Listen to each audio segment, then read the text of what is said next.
বেশিরভাগ সময় দেখা যায় যে স্টুডেন্টদের সাথে মানে ড্রাইভারদের হেল্পারদের একটা সংঘর্ষ হয়ে যায় যে হাফ ভাড়া নিয়ে। স্টুডেন্টরা সবসময় অর্ধেক ভাড়া দিতে চাচ্ছে, এবং আপনারা কেন ওই হাফ ভাড়া নিতে চাচ্ছেন না কেন? আচ্ছা, ভালো কথা প্রশ্ন করছেন। এখানে দেখা গেছে মনে করেন স্টুডেন্ট দেশের নাগরিক বা দেশের ভবিষ্যৎ, তারা পড়ালেখা করবে, ভালো কিছু হবে দেশের জন্য। তো স্টুডেন্ট আমাকে এইখানে দেখা গেছে সরকারি ম্যাক্সিমাম বিশ্ববিদ্যালয়গুলোয় অনেক সরকারি বাস দেওয়া আছে, যেমন বিআরটিসি দোতলা, এটা সরকার পারে। সরকার একটা না আরও 10টা গাড়ি দিলেও তার কমবে না, বা দিতে পারে ইচ্ছা করলে। কিন্তু দেখা গেছে মালিকানা কিছু গাড়ির স্টুডেন্ট চাপে দিচ্ছে, যেমন হাফ পাস দেখা গেছে অফিস টাইমে অনেক সময় একটা গাড়ির ভিতরে যদি 30 জন লোক থাকে, কেন 20 জনই বাজে দেখা যাচ্ছে স্টুডেন্ট হাফ পাস আছে, ঠিক আছে। তখন দেখা গেছে তার ভাড়া আসবে 500 টাকা, ওখানে আসতেছে 200 টাকা বা 250 টাকা।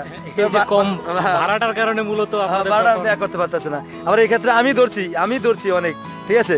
দেখা গেছে সে বিল্ডিং এর কাজ করে, ঠিক আছে, তার অথচ মূলত আইডি কার্ড নাই, স্কুল ব্যাগ নাই, সে বলতেছে আমি স্টুডেন্ট। মানে অনেকে আসলে স্টুডেন্ট না, কিন্তু না, তারা না। স্টুডেন্ট বলে হ্যাঁ। স্টুডেন্ট ভাড়া দিচ্ছে। তো সেই ক্ষেত্রে আপনারা তো আইডি কার্ড চেক করলেই তো হয়। আর না, এর ভিতরে আবার আছে, যেমন অনেক স্টুডেন্ট, সে জিনিয়র স্টুডেন্ট, তার কাছে কার্ডও আছে।